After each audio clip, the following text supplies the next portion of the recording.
And now, how to play vinyl at Valley Free Radio. What we have here is an Audio Technica turntable.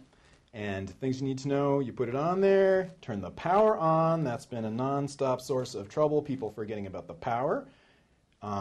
There's a lot of different ways to go around about playing vinyl on this thing, but I do it like this. Hit start, make sure your speed's right.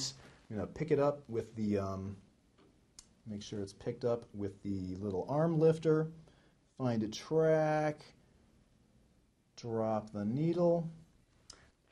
Folks may ask, how do you find the track you want to play without the people at home hearing you playing various tracks? Well, what you do, again, use your cue function. So I've selected turntable 1 as the input. I've got it on. So now we're just, the folks at home aren't hearing it. See, there's no levels. They're not hearing that at home. So now you can find the track you want to play back at your turntable.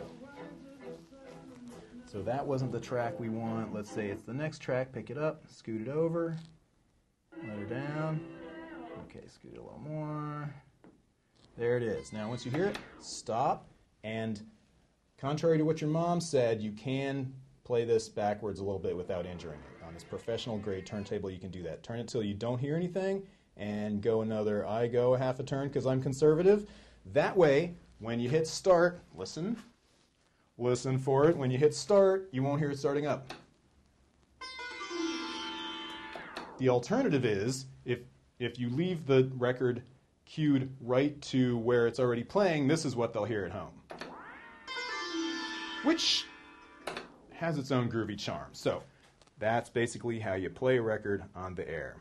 Use your cue function on the board to set up the track, get it to where you hear a sound, and then turn it back a quarter turn or so.